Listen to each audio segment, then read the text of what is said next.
Good evening, everyone. Good evening. This evening, we are going to speak about exercise. This evening, we will be celebrating exercise. And my task is great. It's twofold. One, it's my job to convince you of the importance of exercise. And secondly, it's my job to motivate you along your exercise journey. Can I ask you a question? Let me see a show of hands of those who are in an exercise program. You're not hearing me. Let me see a show of hands of those who are involved in an exercise program. Okay, all right, so that's not bad. And so my job is to motivate those who raise their hands, motivate you along your exercising journey. And then those who did not raise your hands, I have a hard task. My job is to motivate you to start if you've never exercised, and to motivate you to restart if it is you were exercising and paused or stopped. Yes? All right, so let's see where we can get from here. So tonight we are going to be talking and celebrating exercise. Now, guess how old this gentleman is now? 95. No. 105. He's 107 now. Wow. That was in 2015. Wow. Yes, Heikichi Miyazaki, a centenarian from Japan. He broke his own 100 meters record. Look at this, the time he took to run the 100 meters. 42.22 seconds. Wow. How long does it take you as an individual to run 100 meters? You think you can beat this centenarian? In 2017, he's 107 years old. Now that's the result of exercise. Yes? Now, stories told of Ella. All right, this is another older adult. She's about 70 years now.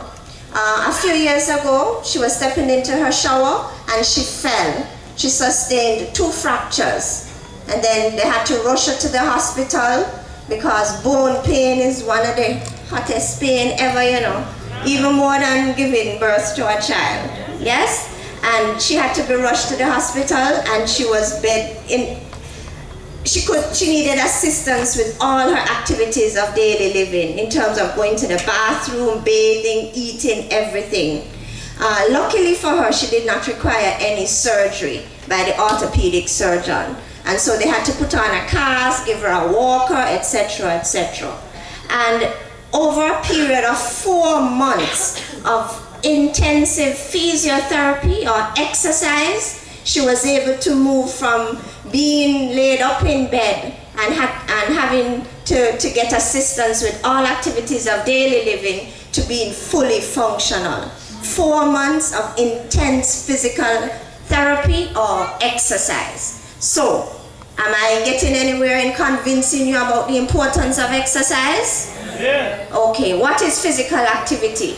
Well, you exert energy in your daily activities of living, like raking leaves, walking your dog, climbing stairs, gardening, running to catch the bus, etc. So this is not exercise, this is merely physical activity. But it's not bad because you're burning energy, and that's what we really want you to be doing, burning energy.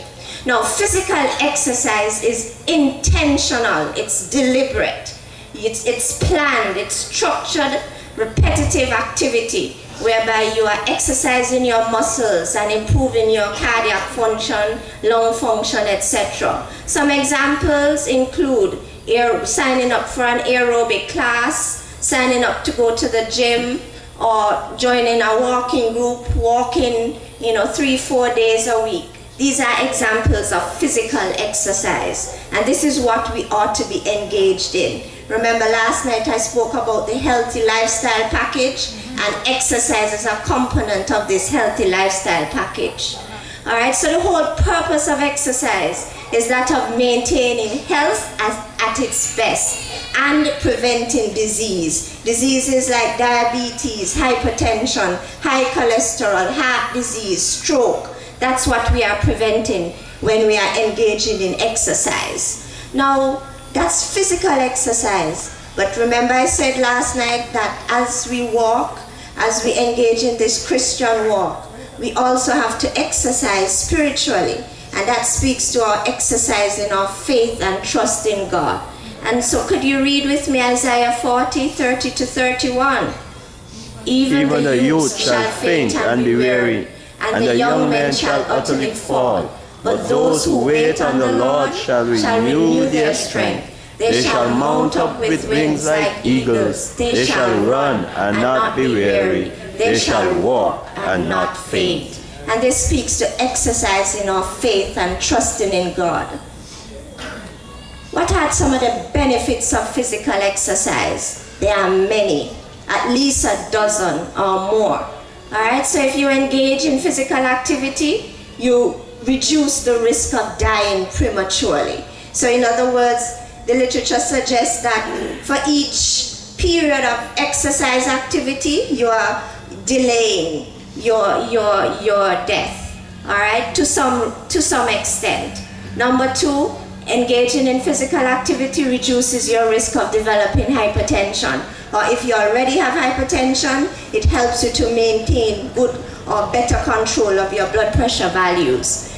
Exercising also reduces the risk of your developing cardiovascular disease or heart disease and stroke. Very important.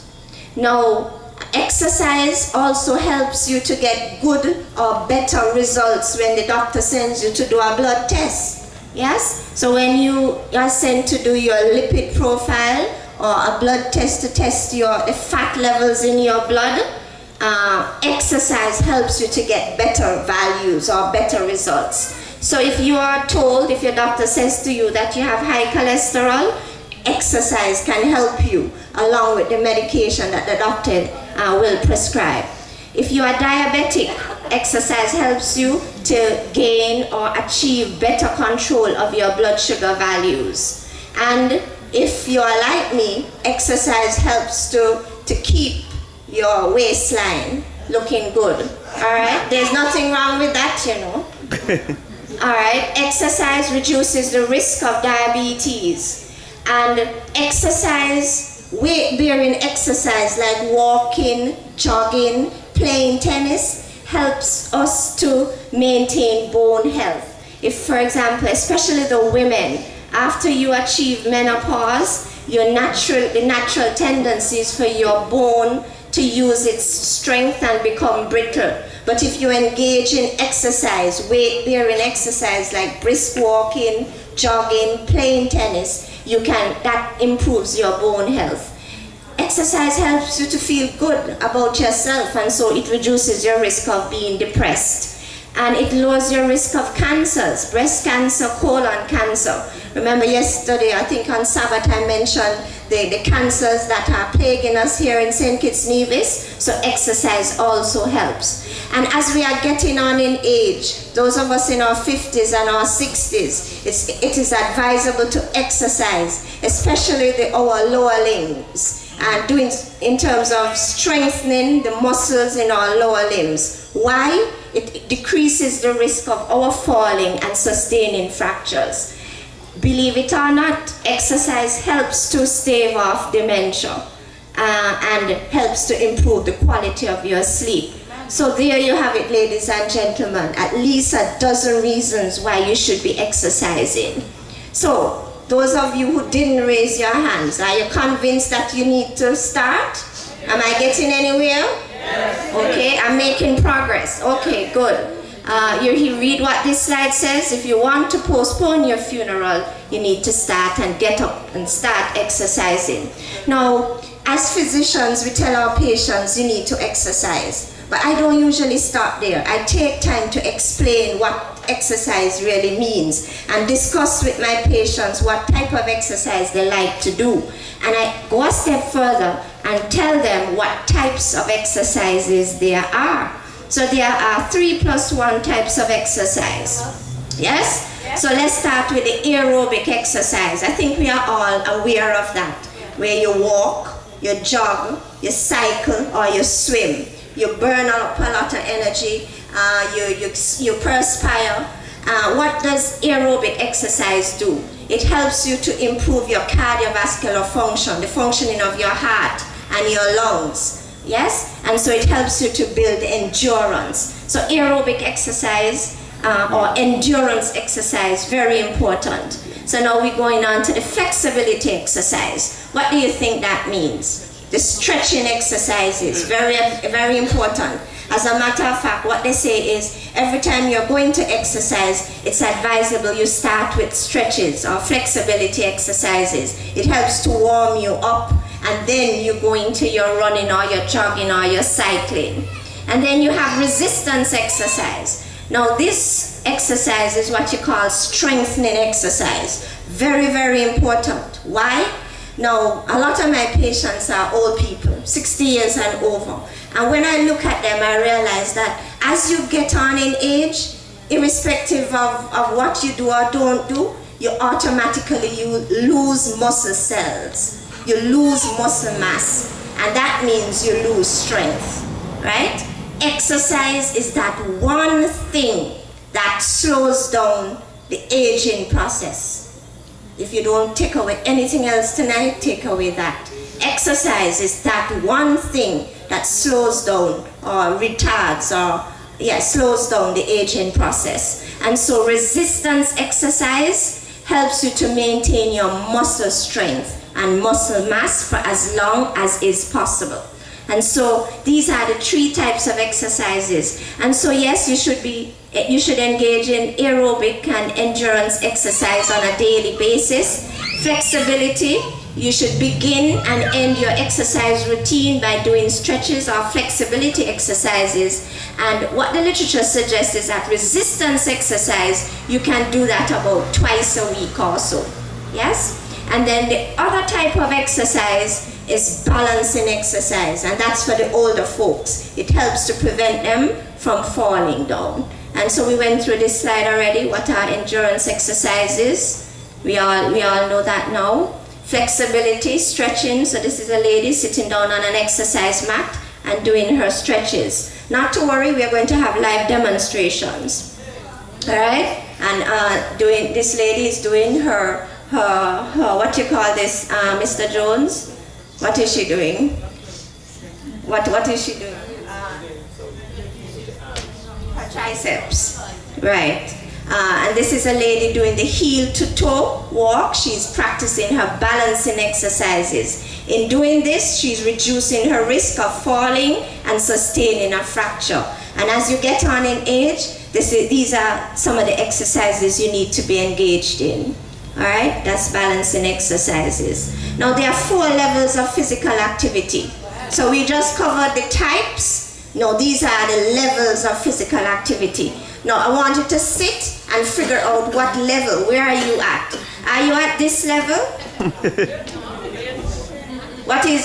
He's very active or he's inactive? Inactive, not doing anything. And on top of that, what is he eating? Now, can I tell you a little secret? The literature suggests that inactivity to the body is like smoking to the body. Yes, that's serious. None of us in here smoke. But if we are inactive, the effect the inactivity is having on our bodies is similar to that of smoking. So you see, when I heard that about 2 years ago at Andrews at church, I got up right away. Yes. Because guess what? If I'm not smoking, no, inactivity is not going to have this effect on my body. Yes. So just that alone got me up and going. Yes?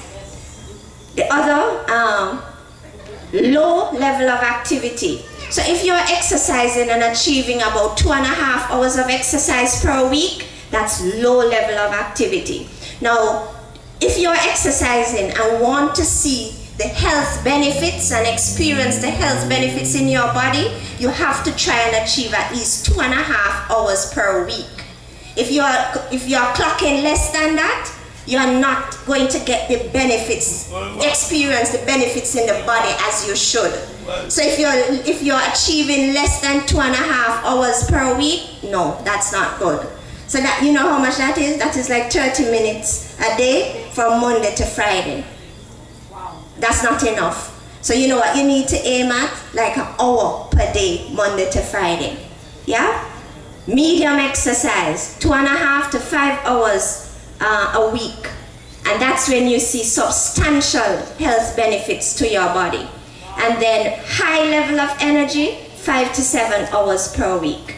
All right? And so what it is, you need to sit, look at your schedule and your lifestyle and decide what you're going to do, what type of exercise and how much and when, how frequently. The rule of thumb is low levels of activity, some benefit to your body. Medium level of activity, substantial benefit. So that's 2.5 hours per week. And then high levels of activity, 5 to 7 hours a week. That's when you get the greatest benefit, greatest health benefit. What I want to suggest, walking is one of the best forms of exercise. I recommend it highly. Yes? Now, how much, this is a rhetorical question, how much exercise are you currently getting per week? How much exercise am I getting per week? Am I satisfied with it? And if not, what am I going to do about it? Let's get started. I hope what I've shared so far is motivation enough for you to get started. I find that it's not good to just exercise alone. It's better to have a partner, somebody to help motivate you along. Because for me, 2 weeks down the line, I get lazy. And my husband said, no, you have to get up, let's go, let's go, let's go. We're going down to the beach, we're gonna walk. And he pulls me along, and I'm appreciative of that. And so that's what an exercise partner does for you. And you need to get appropriate shoes and clothing for the exercise process. And let's not forget, remember now, leading this healthy lifestyle should complement our Christian walk. Amen. And let's all remember Philippians 4, I can do all things through Christ who strengthens me.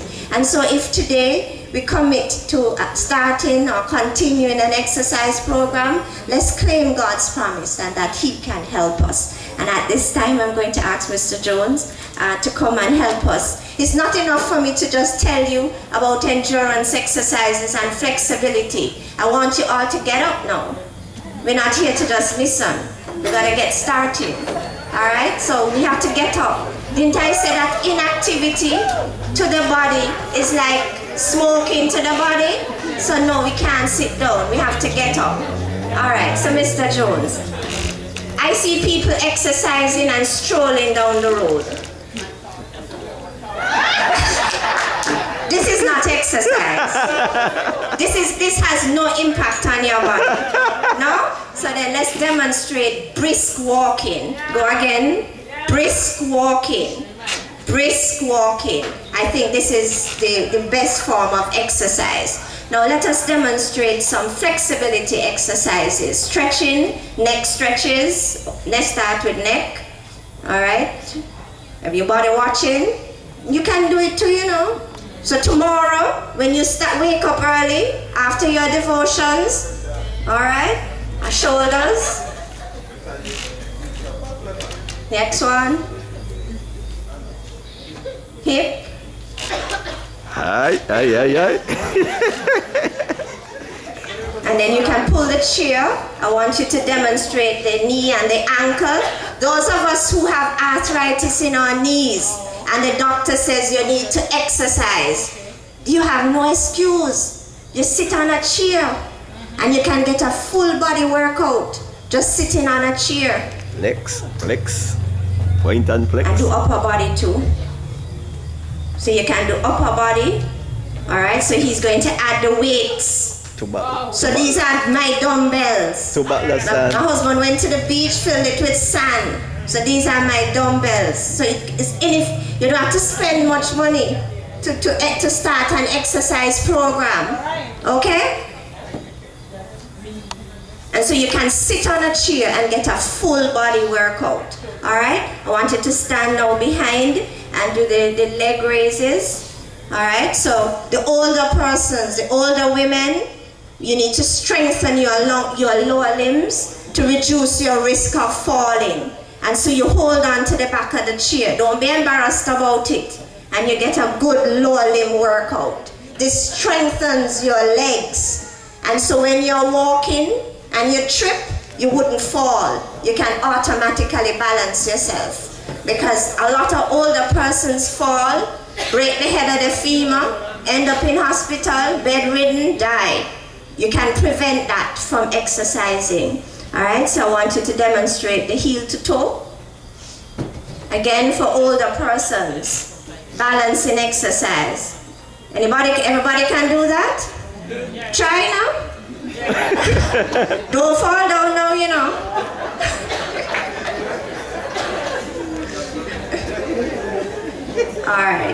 All right, ladies and gentlemen, there you have it. So you've actually started your exercise program. All right?